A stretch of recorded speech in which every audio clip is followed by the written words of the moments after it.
SmackDown took place tonight in Bakersfield, California.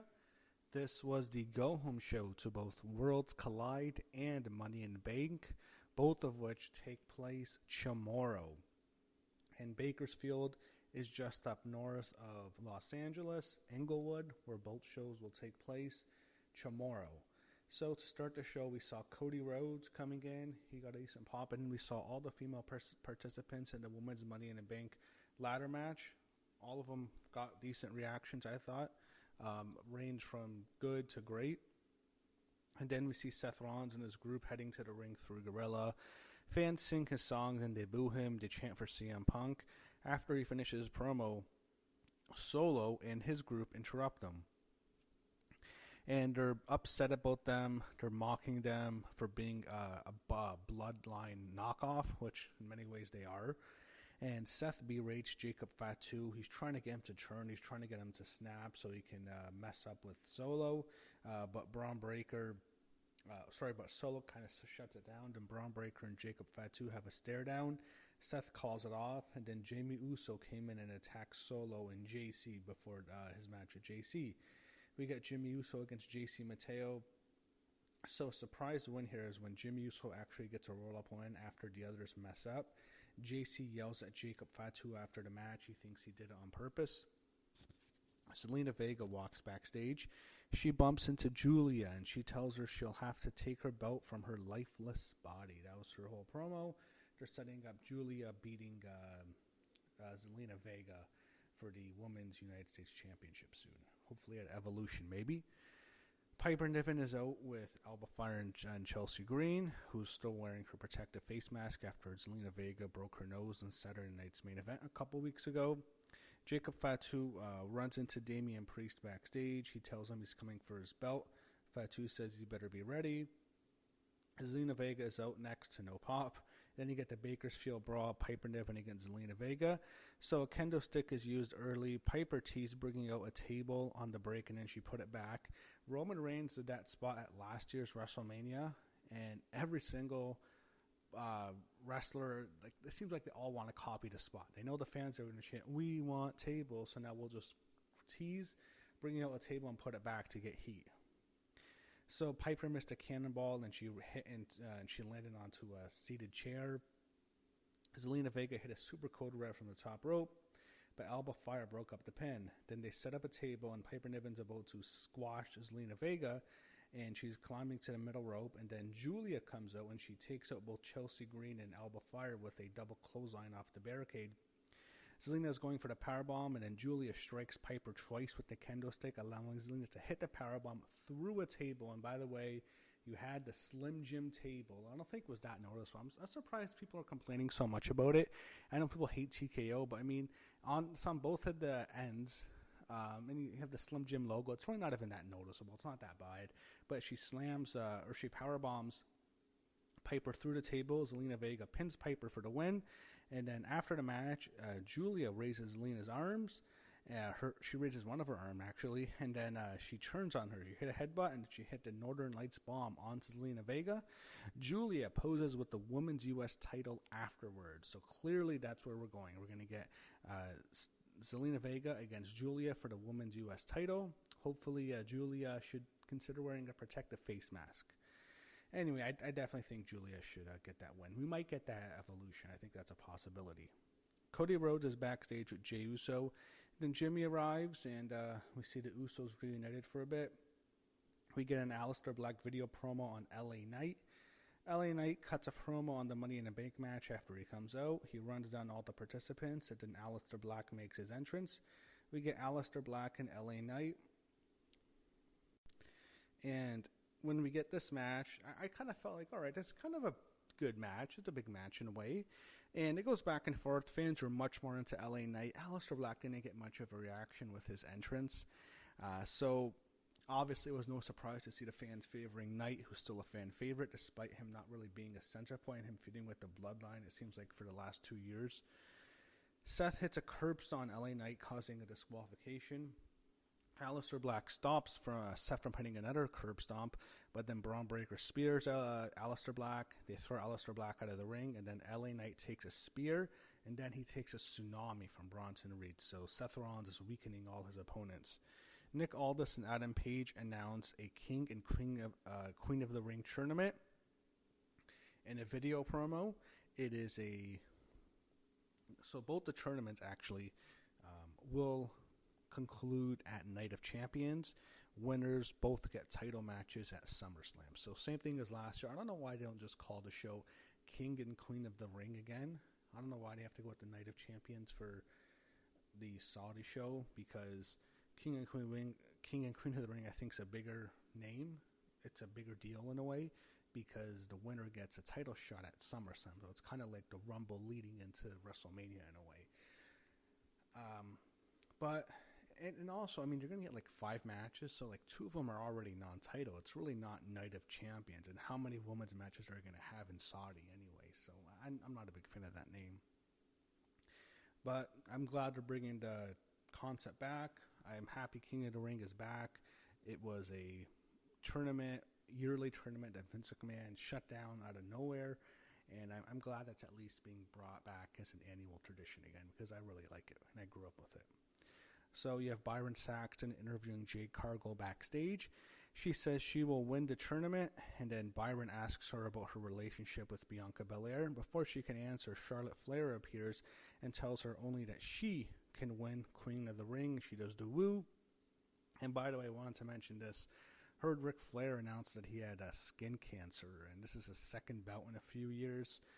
Best wishes to Nate. Hopefully Rick can beat this again. I mean, how many near-death experiences this guy had? It's insane. But hopefully the skin cancer, I think, from what I know, it's very treatable. So hopefully Rick gets better. So Tiffany Stratton then walks by and wishes them all good luck. And then she kind of puts them down in a way. Kind of that passive-aggressive thing she does when she puts you down. She's condescending. Then she heads to the ring. Gets a big pop when they saw her. By the way, the fans really like Tiffany. Some people might not like her title reign as much, but I mean, she's still super over with the fans. We have a Legado video promo on Worlds Collide. They have a 6-man tag match tomorrow night. They were kind of focusing in on their opponents. Psycho Clown's the one who I think is going to be the star tomorrow night, from what I know. Byron Saxton interviews American Made backstage. Gable puts over El Grande Americano. Then he puts over himself by saying that he's going to win the AAA Mega Championship tomorrow against El Vikingo. Andrade comes up and mocks him. And then you had Gable saying, "See," he's talking in Spanish. So it's kind of funny in a way, because they're kind of telling you, yeah, he's El Grande Americano, because El Grande Americano pretends to learn Spanish or talk in Spanish. So that was kind of funny. And then you had Penta come in. He also mocks Gable. Then they stare down the Creed brothers. Nick Aldis comes and makes a tag match later tonight. Playa. Tiffany Stratton's out next. Fans really like Tiffany. She's getting a good pop. She's talking about the Money in the Bank match. And then she is interrupted by Rhea Ripley, who gets a massive pop. She says she misses the feeling of being a champion. And we get a stare down with both Rhea and Tiffany. I think probably the first time.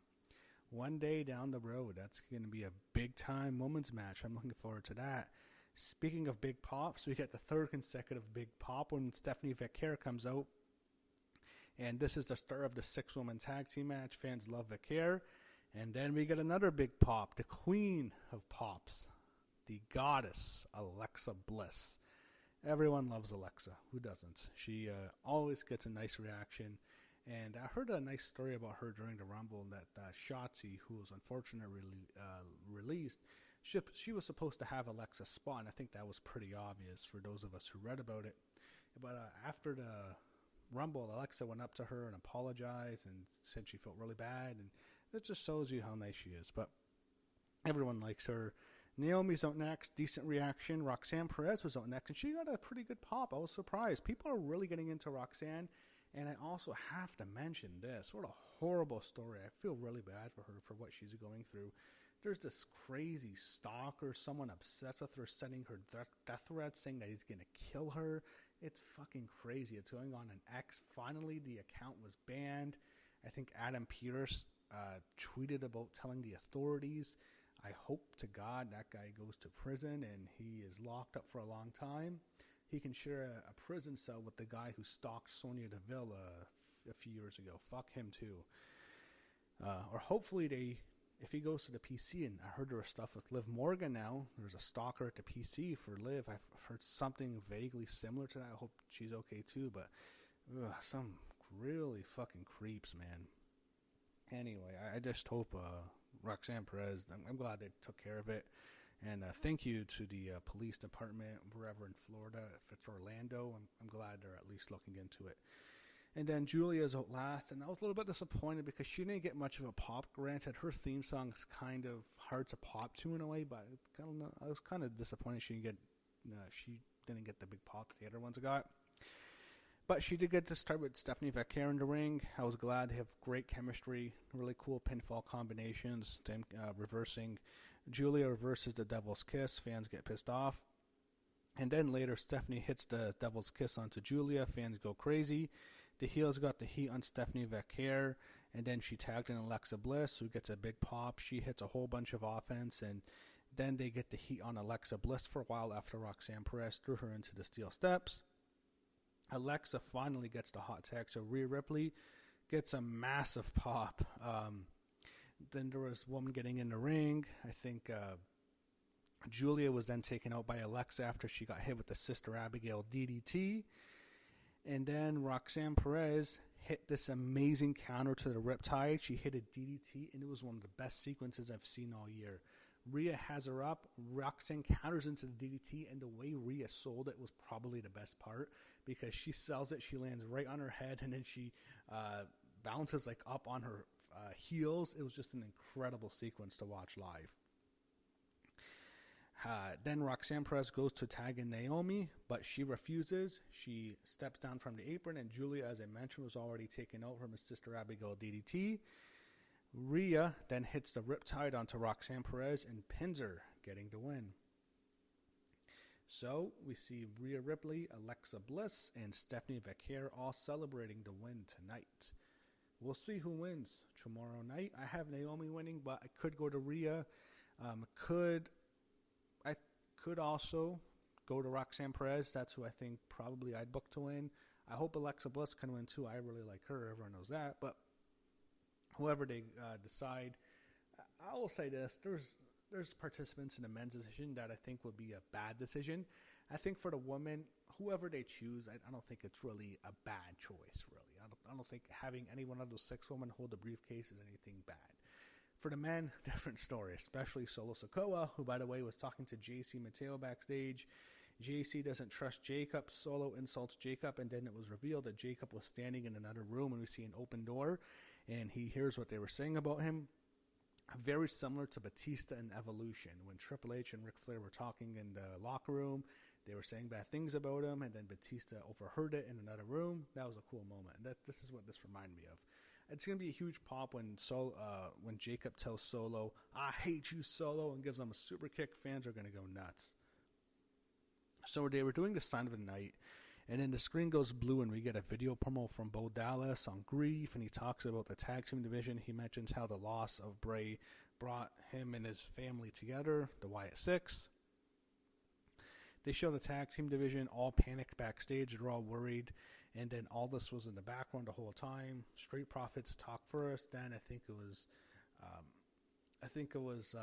Fraxium, then the Guns, and then DIY is the one who are cowering. They don't want to face them. The announcers run down Worlds Collide and then Money in the Bank. We get Penta and Andrade against American Made, with El Vikingo at ringside, who's a AAA Mega Champion. Chad Gable was trying to rip off Penta's mask during the match, but Vikingo stopped it. Him and Chad brawled into the crowd. Rollins and his crew, and after that, by the way, that's when Penta and Andrade got the win. Penta hit the Mexican Destroyer for the win. After the match, however, Rollins and his crew beat down both Andrade and Penta. Penta took a tsunami from Bronson Reed. Heyman cut a promo and says Seth will win the Money in the Bank. He didn't do that usual thing when he says it's not a prediction, that's a spoiler. He would always say that with Brock. I thought he was going to say that, but he didn't. That was interesting. Then Cody interrupts him. Jey Uso comes out next. Then Seth's crew left after that. They decided to fight another day because they have a big ladder match tomorrow night. So after the break, Seth and Bronson Reed and Braun Breaker and Paul Heyman are all gone. And then Cody's cutting a promo on John Cena. He hands off the mic to Jey Uso, who says yeet. John Cena interrupted them, and Cena was wearing Lakers colors. That was very noticeable since we're in Bakersfield. His hat was yellow and purple like the Lakers. And then before he really talks, Logan Paul knocks out Jey Uso. Cena hits Cody with his belt, just like he did at WrestleMania when he pinned him. Then he hit the AA on Jey. Logan hit the Impulverizer on Cody Rhodes. Cena cut a promo putting himself over on Logan Paul. Then he hits another AA on Cody. And Paul hits another knockout blow onto Jey. So the fans are chanting, "We want truth." Cena said, "You can't handle the truth." He calls them losers, and he mentions R-Truth without actually mentioning him. He's calling them hypocrites for saying, "We want truth." John Cena was always good at that. I remember one time with Mark Henry, the fans were saying sexual chocolate at him, and then John Cena goes to the fans, "Do you want to have sex with chocolates?" He's really good at doing that, in which he incorporates what the fans are saying and makes it part of the story. And the best example is with Daniel Bryan, and Cena made it part of his promo with Randy Orton for their match. That was something that really stuck out. But Cena's good at that the fans still chant, "We want truth." They booed Cena. Cena was cutting a good promo tonight. I felt like Cena was actually trying hard tonight. He was actually motivated. And Cena and Logan Paul posed with both belts to end the show, get a lot of heat. Makes you think they're definitely not winning tomorrow night. They shouldn't, but that was SmackDown. I thought they did a good job of hyping both Worlds Collide and Money in the Bank. One thing I'm still disappointed is that we still have to stick with a 3-hour SmackDown. This was supposed to be the first night that we get a 2-hour show. Unfortunately, the 3 hours is here to stay. But I did think they did a good job of building up tomorrow, which is both Worlds Collide and Money in the Bank. So hopefully we get 2 good shows tomorrow.